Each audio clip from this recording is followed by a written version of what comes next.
No intro today on this one. We are going to get right into it. So, weekend update, and I'm going to go ahead and start with game one, which was a good win for us.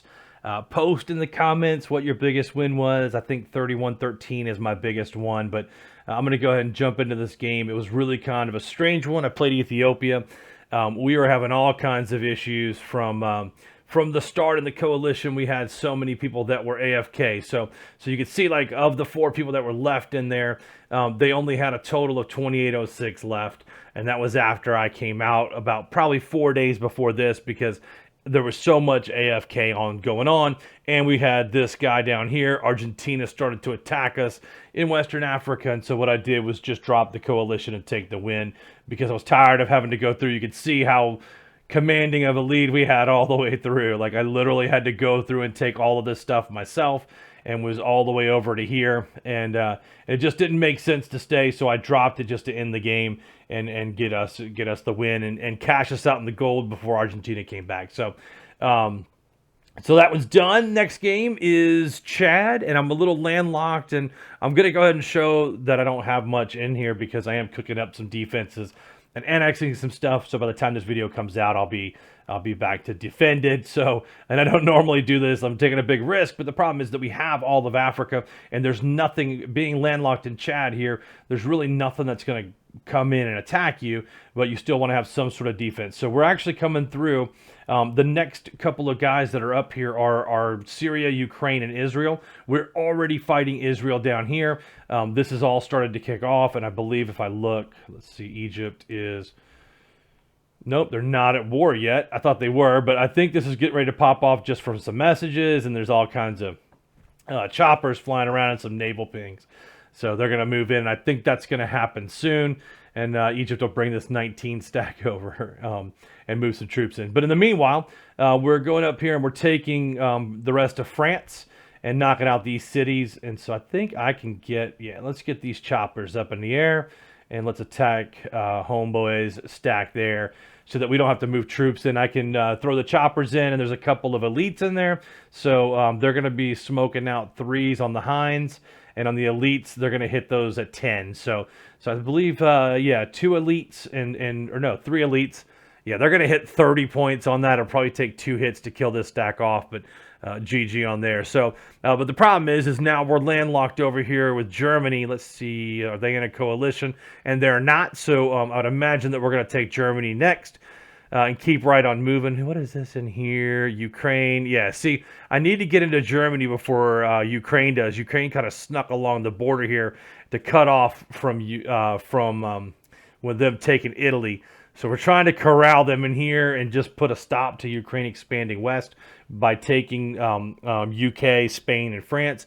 And now we're going to go ahead and probably engage Germany, try to knock Germany out before this mess kicks off here. But you're going to have Libya and Egypt taking on...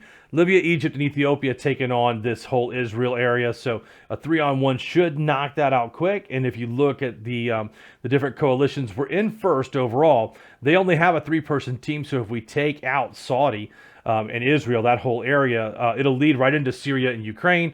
And we can keep pinching them from the middle because they're not going to be able to shift troops to one front line. They're going to have to split between a 3-player attack in Saudi and a 2-player attack in Europe. So we're hoping that plays into our favor, and we're going to pull some defensive units in here, some SAMs and AAs and that sort of stuff. So that's happening. But as far as cities, like, I've got some pretty healthy cities growing.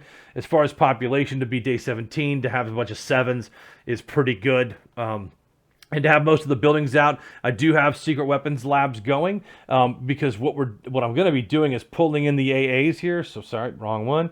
I'm going to pull in my railguns as AAs, and I'm researching the 2nd level. So if you take a look at what that actually does, is it pulls plane and chopper damage out, as well as give you some ranged, and if you get close to the ocean, you can knock out some ships too. So these railguns, they're just ridiculously OP. And if you run those out and look at the final unit, I mean, GG on a 7, 8 and 7s and a 9 on rockets. Like, 11 on tanks, and they're hitting from, I think, 75 is their radius. Yeah. So those railguns, man, holy cow! If you get a chance to have those change battles. So get them to level 2 as soon as you can, which I'm researching, and then we're gonna push this level 3 on day 28. But they'll be doing a ton of damage. So I've already got a couple of them out up here that I've got an actual infantry officer level 4 on, which is pretty good. So if you look at what he's pushing out here, he's hitting at a 9 and an 8. He's got a little bit of a defense on top of that too, and you're going to stack him on other infantry units that also have a defensive factor. So that's going to not only speed those units up, but give them a boost on their attack. So that should keep us relatively safe at day 17. You're going to run into some choppers. But they're going to lose a pretty significant amount because these will be level 2. See, right now they don't have any defense. If I click on it and look at my railguns, there's no defense because they're level 1. But as soon as that, let me see where they're at. Yeah, so 12 hours from now, so it's PM, so 6 in the morning, those will be ready to defend against anything in the air. So you throw like, if you go ahead and throw like a SAM on top of that too, or a THAAD that follows behind that stack, then you're going to see some incredibly impressive defense on there. So I don't think there's anything that I want to set. I'm doing a little bit low on resources, but I got 50K. Is there anything to buy? And there's not, of course. So let me put up a buy order for components, and let's say that I want 2K. Well, let's go price per unit. I'll pay 10 for them, right? So I'm gonna pay 20 grand for 2,000. So let's just say that I want to go 3,000. We'll go 30K and add a buy offer. So I'm gonna pop to the top here, and everything will start selling to me for, you know, for this price. Anybody who's lacking cash will jump on that quick. So. But other than that, I don't think there's anything else I want to build. I don't want to push any more units out. I believe we have... This guy will come and take the rest of this. Oh, this is actually my guy. So let me waypoint him into the city and stack him up to make my next run, because I think what I'm going to do is take Germany from the coastline, and then we'll be able to move some ships. And do we have any ships? The only person that has a navy is Egypt, so that's a little bit of a risk, and I'm going to keep some defense down here. Yeah, so all right, so yeah, I'm gonna let that roll for now. I'm gonna talk to Morocco on our Discord and make sure we're set up to go ahead in on Germany and blitz Germany real quick. We're gonna need to get an airfield out there. So can I get an airfield rolling here? It's a repair. I don't even know if I have any gold. I haven't. Ooh, I got enough to buy now. Psych. All right, let's get that air base up, because that's going to allow my choppers to get some more range into further on, and we can build another one as we head towards Frankfurt to spin into the rest of there into Europe. So no problem. All right, game number 3. We're active game number 2. This is an overkill game. So right here, this overkill game, I don't know how I feel about it yet. I don't really understand these little cities up here, you know. These little occupied provinces, although we did take one down here, South America did. But I know that we're allied with the rest of the guys down here, but I did take out Cameroon to give us access to, I think, Guinea. And I do believe Guinea is part of this bigger alliance, but we're going to have to face Chad soon. He is the holdup for everything that we're doing. And you can see how we're quite behind at 15 and 154. The ones that are up here are typically holding one of those provinces too that give out like 500. Let's see what it is. It's giving away some pretty big victory points, 501. So I don't think Chad's very impressive. I think that they just are holding this and boosting into their VP. So let's take a look.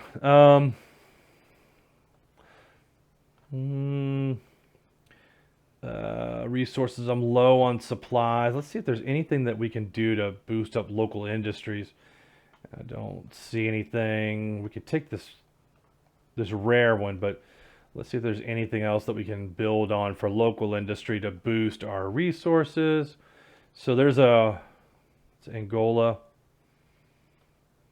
Nope, we got a fuel one going. We've got we got a level 3 there. Yeah, so there's nothing else we're really going to boost until we do hospitals and then look at morale, right? So if we look and say, well, there's some low-level hospitals in here. If I look, I can build more. I don't need more electronics, though. I want to go on supplies. Can I build a hospital there? You know, I'm going to slow down and let them accumulate, and I don't think there's anything else I want to build. I've got some ships defending here. I don't have any fear of an attack from over here right now because we do have Madagascar, who is, we're allied with Congo, Madagascar, and I believe there's one other country in there, Tanzania. So we kind of got a buffer between this next fight that's going to happen out here. And so if I look down here, though, is Tanzania fighting already? And they are fighting Ethiopia and Chad. So I think we're going to have to join in to save them, or Madagascar and Congo are going to have to do work. So maybe we'll sneak in. I could probably stack all my units and just throw a 10 stack onto their capital. I wonder what that looks like in there. Wish I had some eyes on there. I have to figure out how to get some eyes. So anyway, that's probably our next move there. And then if I look and I say, you know, from my last game is Poland, and why did that one not turn?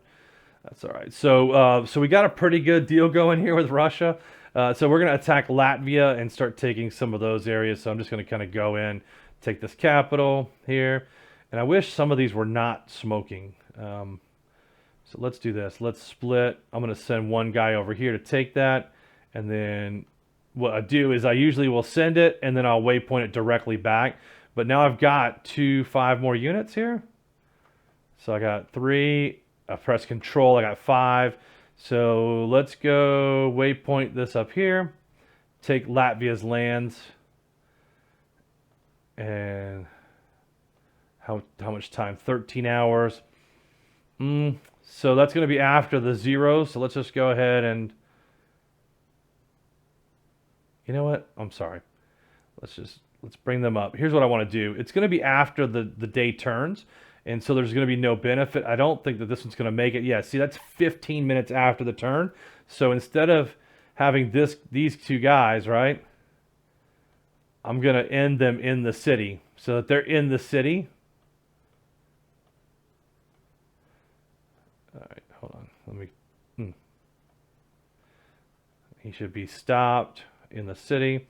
Then there's a 3. Where's that 3 guy at? Right here. All right, perfect. So I'm going to waypoint him one more into the city here. But I'm going to use this one to take the city. And because it's after, there's no chance that a rogue is going to hit. So I'm going to waypoint in and just take all the lands. So this one will actually be in great position to now go to Tallinn in Estonia afterwards. So there we go. That's what we're going to do. And so we're going to have extra troops. I'm going to take this 3 one and actually end him. Let's do this. We're going to go directly to there. So that when next time we come on, we're going to take this whole unit right into Tallinn as one and be able to cross over into Helsinki. So, all right, so perfect. So this game's pretty much underway as well. Let's see if we can build. We've got some resources. We've got a little bit of cash. We don't have too many rares, which is good because we don't have to build in there. So let me see. We are going to go to 5 on our rares because we're low. And then let's see what else we can get. See, we're going to be low here again, but I need, we're going to need supplies. So let's queue that up. One of the benefits of the Security Council is that I can queue these buildings. And then as soon as the resources are available, bang, they pop across. So let's go there. And then we're going to hold there because that's a lot of production. And we've got some more ships coming. So I am running a little bit of fleet here off the cities because I'm trying not to put troops in there. So anything that we come across, I'm going to pull these guys up for that attack as well. Because this really is going to lead to an attack on Finland. I don't think Finland's grouped. Yeah, probably not even active really at 6 and 67. Hasn't made a move. So we're just going to come across there. So anyway, weekend update. Hope you guys have learned a little bit from what I've been doing, some of my theories and strategies. As always, friend me in Discord, the B2, #3417. We'll get you set into the server and you can join groups with us. Have a great weekend. See ya.